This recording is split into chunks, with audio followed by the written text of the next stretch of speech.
Hey everyone, I'm your host Lanice and welcome to Soulfull. This is a space that'll help you unfold the tools within you to align with your highest self through shared experience. Because at the end of this journey, unique to oneself, we are all interconnected. We are one.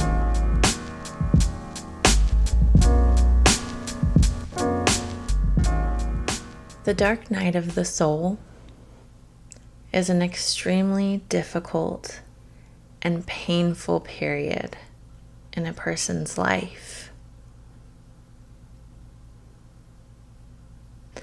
I've previously described this as the chaos of one's spiritual awakening. But when this pain lingers or cycles back around, a lot of the time, it's because of karmic cycles. Going into the new year, I would like for us to end some cycles, if possible. These things are so much easier said than done, I know. But to just give you this awareness, to just encourage or maybe even inspire one to identify these things, to get through these cycles a little bit easier, quicker if possible. Makes my heart whole. So, what is a cycle anyway? Well, let's go back to preschool education and think about a circle. Okay, it's basically like a hamster wheel. A karmic cycle consists of genetics. And genetics is repetition. Repetition of our actions, how we deal with the pain and cope with it when it arises. And this has nothing to do, there's no fault here or blame on any parental roles, because again, it's genetic, runs through our blood. And we're in different period of time now as a collective where we can begin to spread this unspoken piece of wisdom to end these cycles for our lives and for our children's lives, for our children's children, so on and so forth. So in Buddhism, karma is an accumulation of a person's action in this and previous states of existence. So this decides the fate of future existences for our souls, for selves.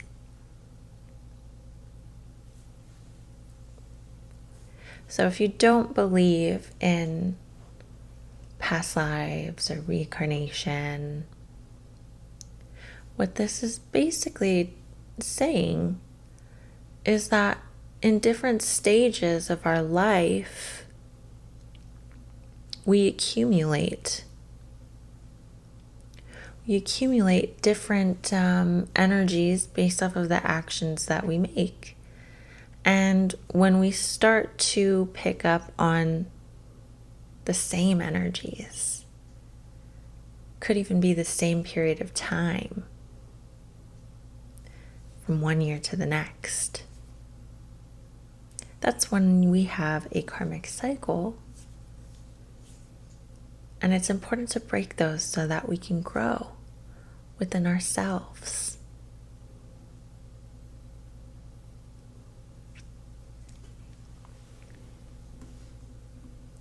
So, how do we break a karmic cycle? Again, easier said than done. How do we just do that?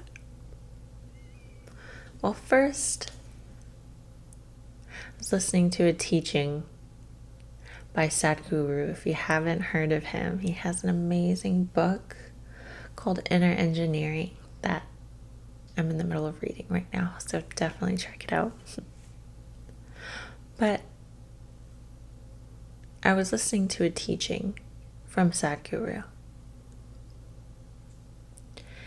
and he described breaking these genetic karmic cycles by freeing yourself from the mental game of trying to identify in the midst of your cycle, like what it is, like what you're doing, why you're doing. Just free yourself of that, because in existence, there's no real grasp on logic when it comes to existence. Can you define what existence is? Exactly what is existence? More than just living and being here. What is it? It doesn't fit into logic. It just doesn't. Why does one man who's, lived his life out murdering innocent people die a peaceful death? And a woman who volunteers every week for her church and, donates all the time, get murdered, die a slow and painful death.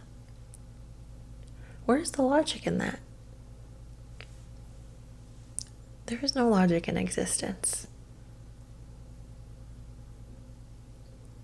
So the point of what I mean by this is that we are meant to go through these things in life to strengthen our souls. Kind of sucks, I know. But I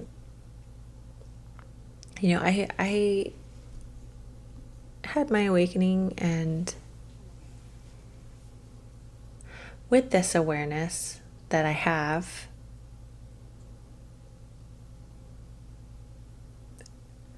I went through a cycle in this previous year, and I was completely aware of it. It was really interesting, to sit with that dark night of the soul within myself. I felt the vulnerability in my body. I felt it. I welcomed certain energies that I knew weren't good for me. I knew it. Previously, in the same cycle in previous years, I didn't have that awareness. When I was welcoming, these energies, I didn't know what I was doing. But this past time, I knew.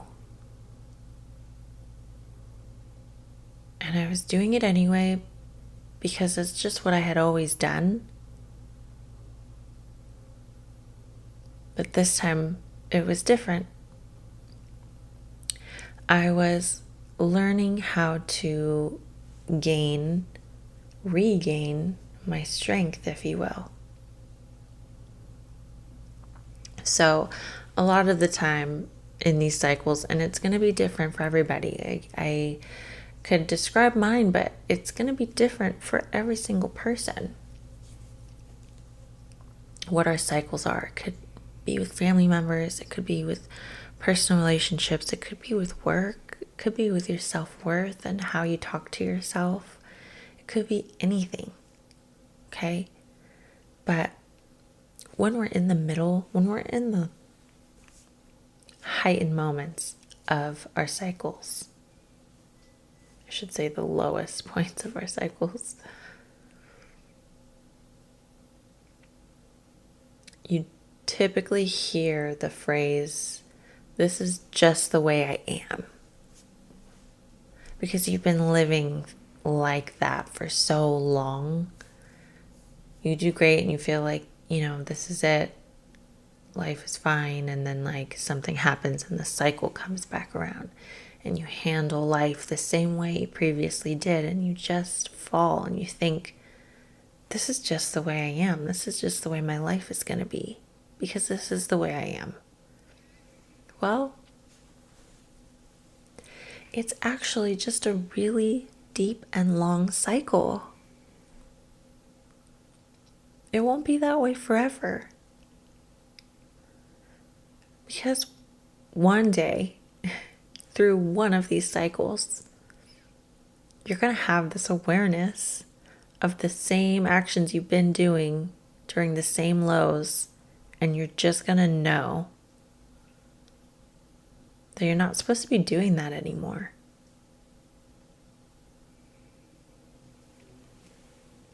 It comes in waves, cycles, emotions, right? How many times in a day or in a week are you like angry or upset or frustrated? Every day I'm frustrated with something. Being a mom, you get frustrated easily sometimes. Some days more than others. But it comes in waves.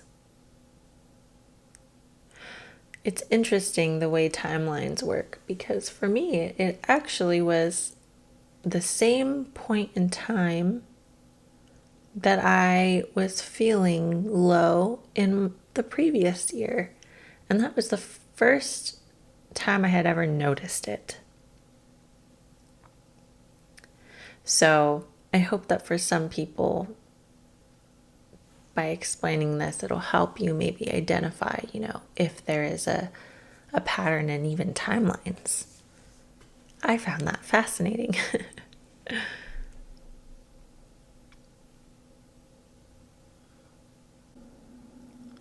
The thing here is, you can sit with the pain and feed into it by just sitting. Or you can take action in the pain while you're in the pain. It's possible. It's hard. It's not easy, but it's possible. So, when it comes to ending the cycle, for me,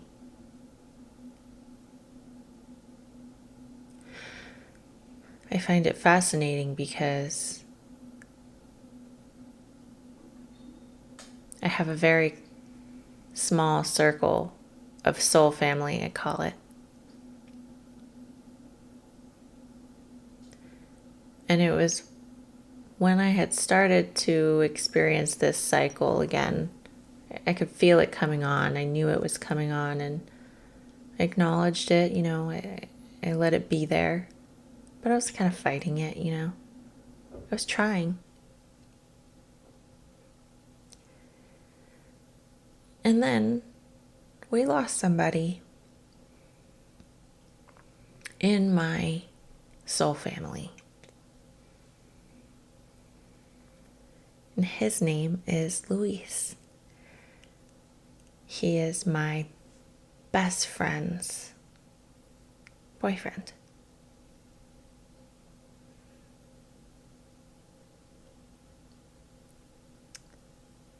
I didn't know this about him when he was with us.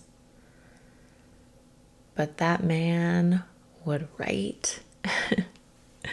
That man would write so much. And it wasn't until after he was gone that I was sitting with my best friend one morning, and she showed them to me. And I'm honored that I got to look through those with her. And seeing the rawness, the ability that he had to physically acknowledge pain on paper. Like, he made it real by putting it on the paper. it inspired me. Luis inspired me. Someone who is no longer here with us inspired me to do something different during one of my cycles, during one of my lows. And I've written before, I've written here and there, and I've even scribbled, on really bad days, but I never read through them. I never saved them. I guess that was kind of me avoiding. But I found it interesting that I was already entering that karmic cycle, that low for myself, and something very traumatic happened to my best friend. At the same time, it's as if there was synchronicity and energy there. A deeper connection was formed by that, and in the dark night of the soul, in that pain, in that darkness, there is light and there is beauty. Because Luis left behind a tool. He left his light behind for the people who loved him. And I had to just honor that for a second because that's how life works. When you're going through a low, you're not going through it alone. You're going through it as a collective. That's why it's important to find your people, to find your soul family. When you have that tight-knit circle, energy does synchronize for the better in the long run. And in turn, you're able to kind of give light to that mirror of yourself. You can return something to another person who is just a different version of you. And you'd be amazed what people do for you even when they're hurting. That's soulmate energy. You don't have to be romantically in love to be somebody's soulmate. So around the time that Luis had passed, he had seen a synchronicity number, and it was 555. What does 555 mean? Big changes coming. Imminent change all around you. All around you. Change. Now, nobody likes change. Change is uncomfortable, correct? Change all around you. It's as if his angels were giving him the message, and one can never expect to know what's going to happen. So even he didn't know exactly what was going to happen, but he was excited and he was hopeful and he trusted in something higher than him in his last days. And something big did change. Not just for Luis, but it changed for his family, for his friends, for his friends' friends. It's a domino effect. So I like to identify the synchronicity number 555 as a possible entrance or an identification of you being in a cycle. Okay? I don't want you to identify 555 with death, because that's not why Louis saw 555. It was for everybody else here around him and energetically connected to him, that big changes were coming. That kind of being the start of the domino effect. And I know that another synchronicity number is, in fact, very much so an identification of completing a cycle. 999 is the last single number before 10. It's the last one. So it symbolizes completion of a cycle. So if you see the number 999 and you're going through something, it could be small. It could be one of those cycles where like you're just sad and you don't understand why, because this is just the way I am. But if you see 999, let that give you hope that you're about to complete a cycle. Let that drive you to make the changes that you need to make the adjustments, to regain your strength. Yeah, you're going to build some new strength, but honey, you've got strength in you already. It's there. You're just riding the waves right now.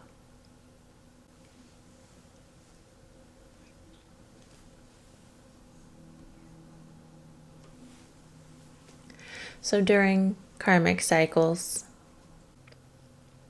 as far as when it comes to interactions with others, whether it be romantic relationship, family, even friends,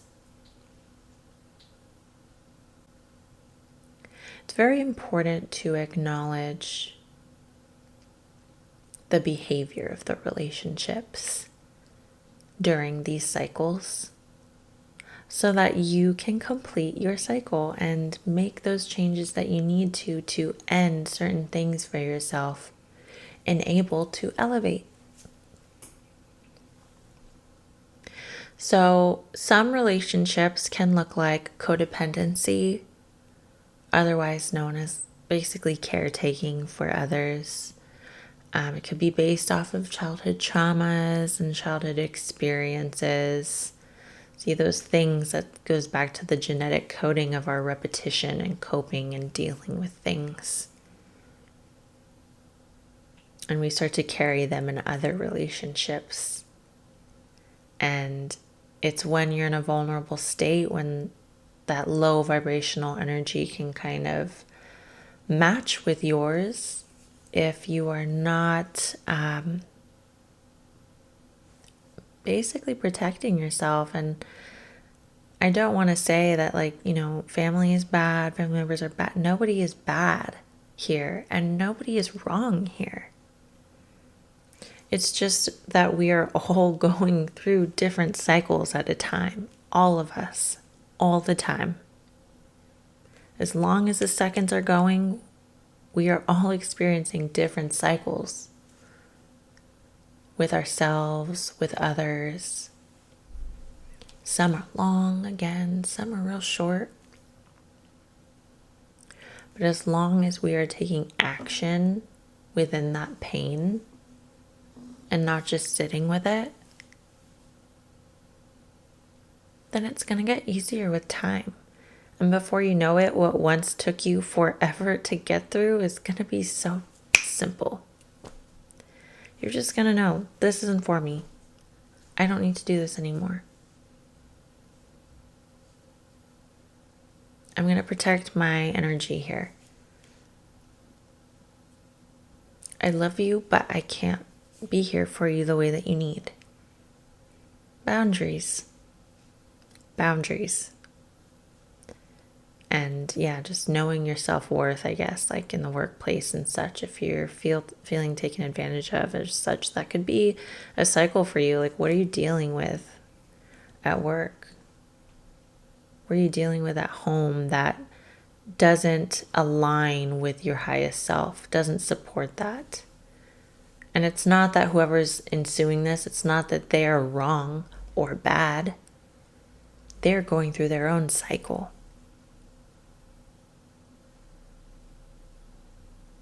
We're not always meant to be synchronized with people that we really want to be synchronized with, or workplaces that we really want to be synchronized with, that we want to be supported and elevated. It's just not that way. Life's not that easy. If it was, how boring would that be? Pretty darn boring.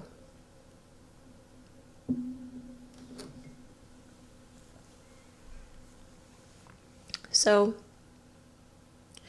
if it's hard to shift your energy or like make, different changes for like your life style around certain people and such, change your perspective. That's all you have to do. If it's hard, shift your perspective. It's just a karmic cycle. Not one is wrong here. Acknowledge the other person for their cycle. And also, and most importantly, acknowledge yourself.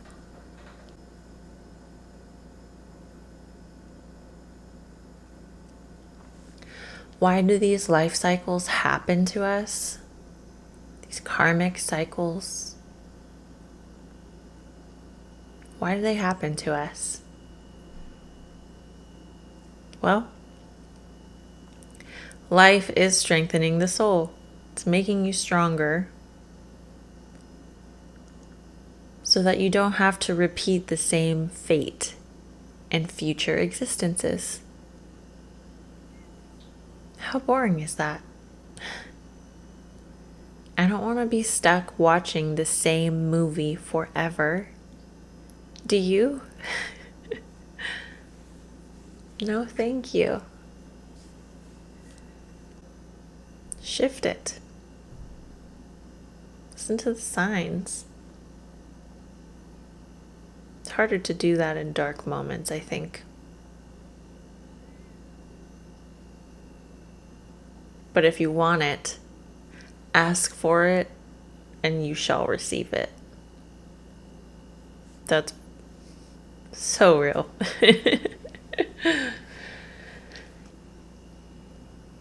I knew I was in my cycle, and I decided to go to a thrift store next door to where I work, and I just had the time real quick before I had to pick up my kids from school, and I looked in the book section, and I happened to find some books that were just calling me. They just were. And I can't help but feel like they were donated by the same person too. But one of these specifically had so much writing in it. I love that. I felt as if like I was following into, the same journey of this person. Maybe this was a future version of myself, passing it down to me. This little baby seed of who I am.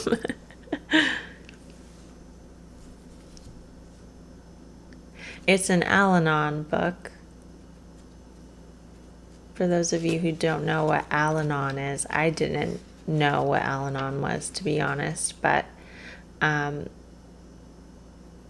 it's basically a program meant for people who have been affected by alcoholism, not just in the family, but just in life. And that definitely resonated with me, and I was like, what? I would find this. I had just talked to one of my friends about Alanon too. Like, she brought it up to me, and I was like, what is Alanon? And And then I found this book and I was like, wow, interesting. Coincidence? I think not. So I open up the page, and the first thing I see, before I saw like the post-its and all this writing inside, first thing I see is pain is inevitable, but suffering is a choice.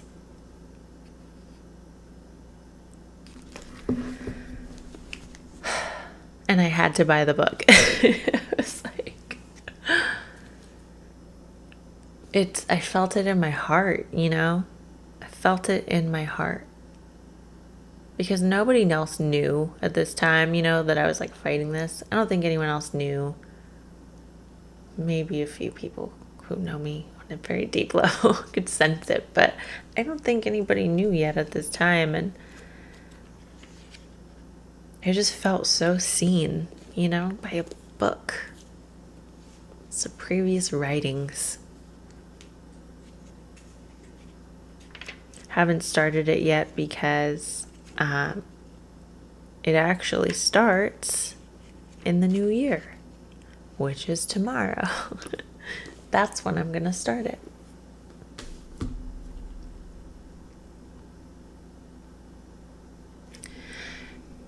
We have to make the choice to try and move through the pain differently than how we used to. Find that inspiration. Sometimes it sits in the darker corners of our moments in life. But find beauty. Find beauty in those corners.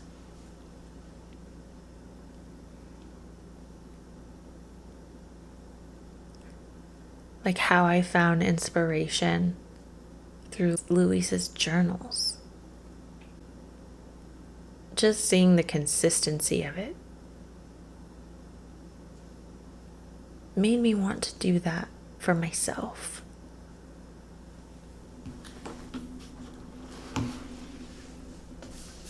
So I was out Christmas shopping. I found this beautiful illustration for this journal. And of course it says, fall in love with healing yourself, sis. I call like all my girlfriends sis. And I just like thought like this is for me. There was not a single other one. Otherwise all my girlfriends would have gone one too, but this is for me because I needed that. That's what I needed at the time. And it just happened to be right there for me. So I got it, and I've been reading this book, and there happens to be activities in it to write in. So I've been writing, and I've been finding out so much. Writing and sitting in my chrysalis. Proactively. Not just laying in bed, but acknowledging, acknowledging the sadness and diving into why and kind of giving myself the freedom to just feel. I'm healing. And I can definitely say that I am ending a cycle for myself.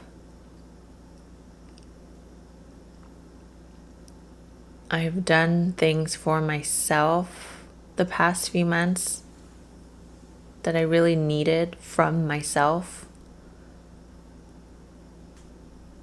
I've done them for the first time ever. And sometimes that looks like letting people down, which has always been a downfall for me. I never want to let other people down, but I did it and I'm doing it. And that's exciting. So I hope that I can encourage and inspire you to do that for yourself. Anything, whether you have to move out whether you have to stop showing up for that family member who expects more than what you can comfortably give.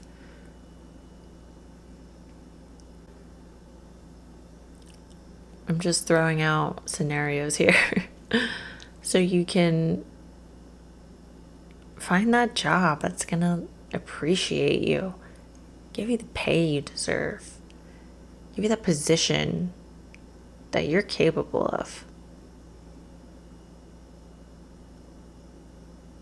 Break that cycle first. Do it. Don't jump on that hamster wheel. And if you do, I hope it's not as long as the last time. Let's learn our lessons in 2022.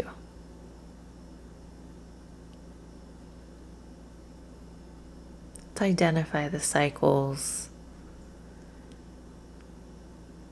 the core of everything that affects us, so that when it does cycle back around, it'll be so much easier to move past. Because the truth is here, I know I'm saying, how can we end a cycle? But the truth is, as long as life is going, it's probably going to cycle back around. But in hopes that you'll be able to get through it a lot simpler, a lot easier. So that your decided fate and your future existence is different than what it used to be.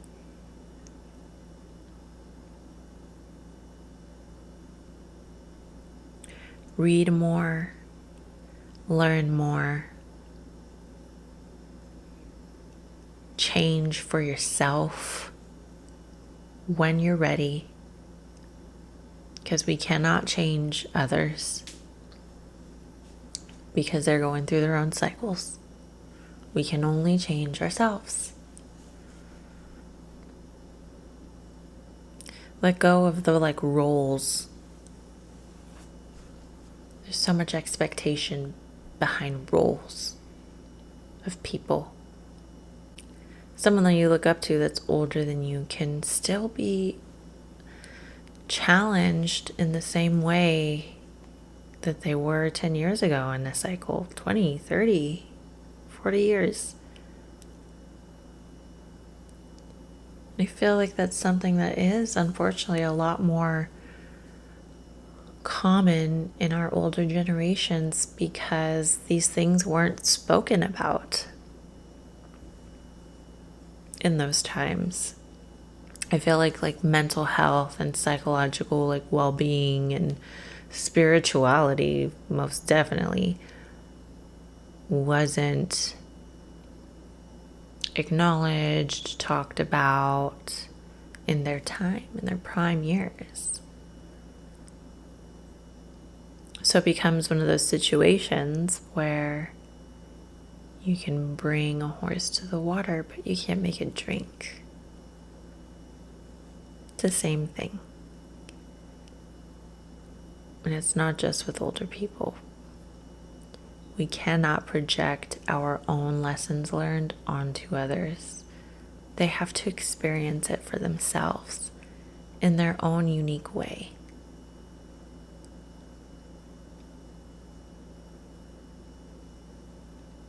So don't fall into the caretaking role when you're experiencing one of these cycles.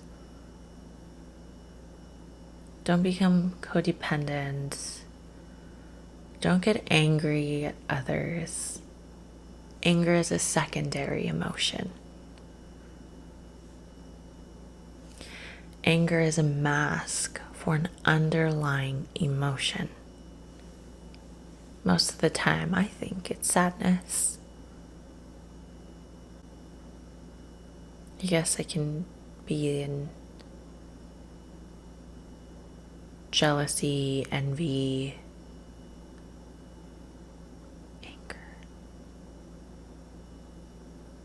Yeah, just hurt feelings, sadness really is what comes to the top of my head. Just remember that if it's hard, shift your perspective. It's just a karmic cycle. You are not wrong for your feelings. The others around you are not wrong for theirs. But how are you going to take care of yourself? Because nobody else is going to take care of you the way that you need until you do that first. And that's truly how you end a karmic cycle.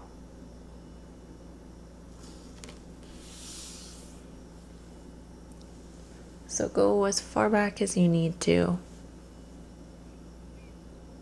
I find myself enjoying the eyes of my children, as in experiencing life through their eyes. It makes me happy because in a child's eyes, they haven't experienced the weight of the world yet. So it just gives me such a light feeling to see pure joy when I need that for myself. Smiles are contagious. So is laughter and unconditional love.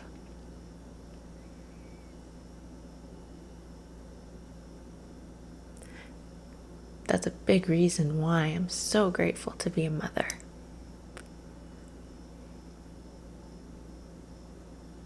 Can definitely say that they've been one of the biggest inspirations to get through my cycles, because they're always watching. So in a very selfless form, I'm always thinking,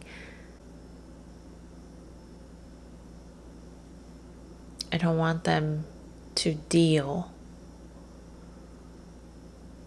with the things that I deal with. So how can I be a better example? Well, for me, it looks like boundaries, big boundaries, and maybe a little selfishness. I have a ginormous heart, so that definitely falls into the caretaking and the codependency and just being the fixer. That's definitely a karmic cycle for me, is prioritizing self. And that's probably why I was given my children. They're just like little tools here to help me on my journey too. Because I know that I want the best for them. So I need to be the best for myself.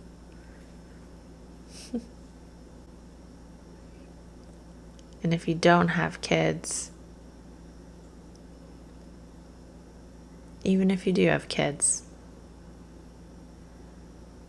you were a kid once. So think back to when you were a kid. What did you need?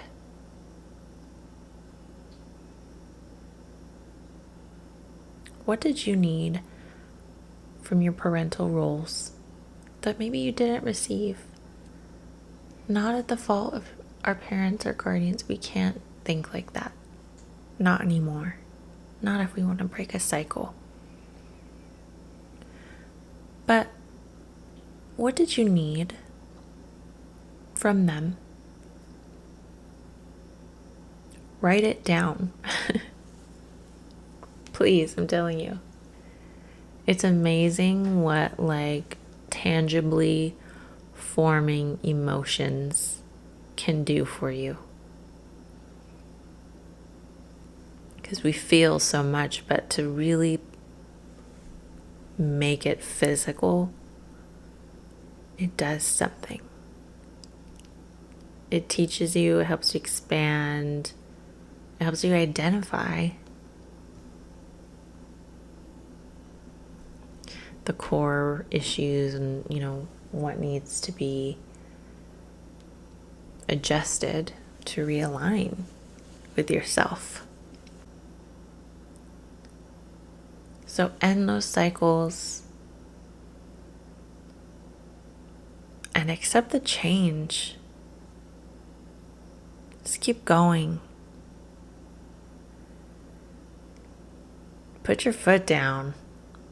Be a bitch for once in your life if you have to.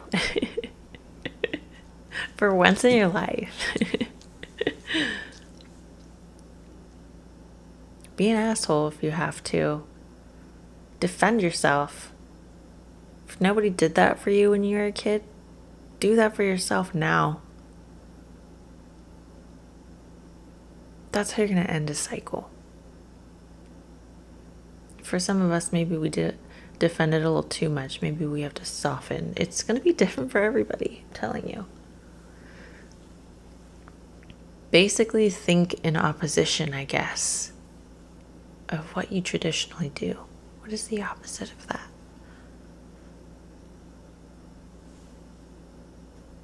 And they say it takes 21 days to break a habit. So be consistent with those choices, those adjustments, those changes that are going to help you end that cycle and elevate. Be consistent for at least 21 days. Okay? Chill out in your little chrysalis if you have to. Find your safe place. I hope everybody knows what a chrysalis is, by the way.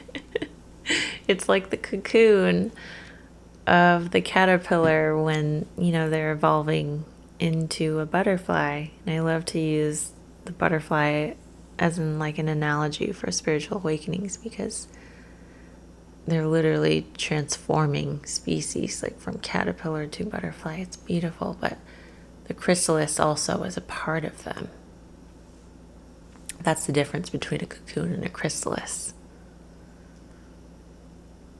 The exterior walls built to protect itself so that it can evolve is literally part of the evolved butterfly. That force field is a part of those wings. Okay, think about that metaphorically. Your protective force field will become a part of you once you are evolved and transformed into your big, spiritual, beautiful butterfly. Because you're going to keep that protection, that force field with you as you go on, as you continue past this cycle. That's why I love butterflies. That's why I love the idea of a chrysalis. It's inspiring.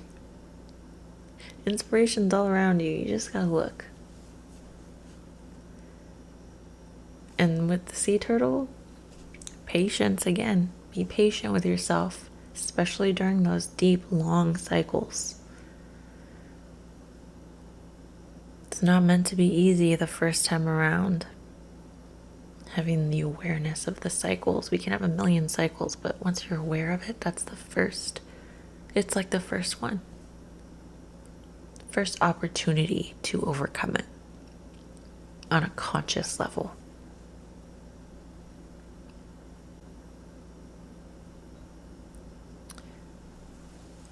So free yourself. Free the mind. Let go of that mental game. Trying to figure it all out. Just let it go. I got really into the word nobody. Now, how do we define the word nobody? I feel like society will attach the term nobody to unimportance. Oh, that's nobody. being nobody is of so much importance, because when we're in the cycle, it allows us the opportunity to let go of everything we hold in the body. No body, we are just spirit.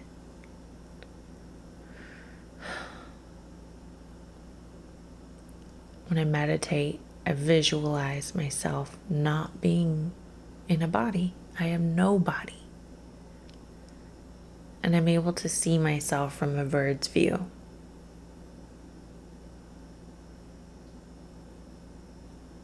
And I go back to that in certain moments of the day when I'm feeling sad, or even when I find things.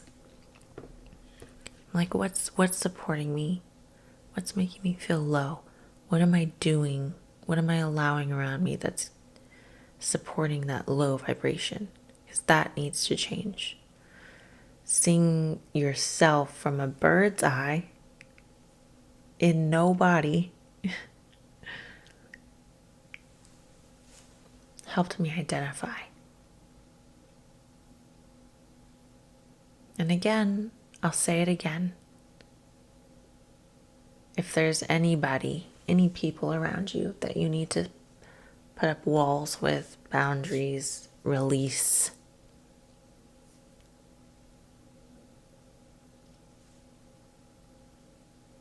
do not ensue any wrongdoing. They are not wrong, and you are not wrong. You're just going through different cycles. Respect each other. And love each other enough to give the space needed. Walk away when you need to. Love does exist from a distance. You definitely know that on a soul level now. So what kind of things will you do to end your cycles? Who's going to inspire you? What's going to inspire you? Write it down. Write it down, date it, save it, and look back at it in 6 months, 1 year, and appreciate yourself for all the growth you did.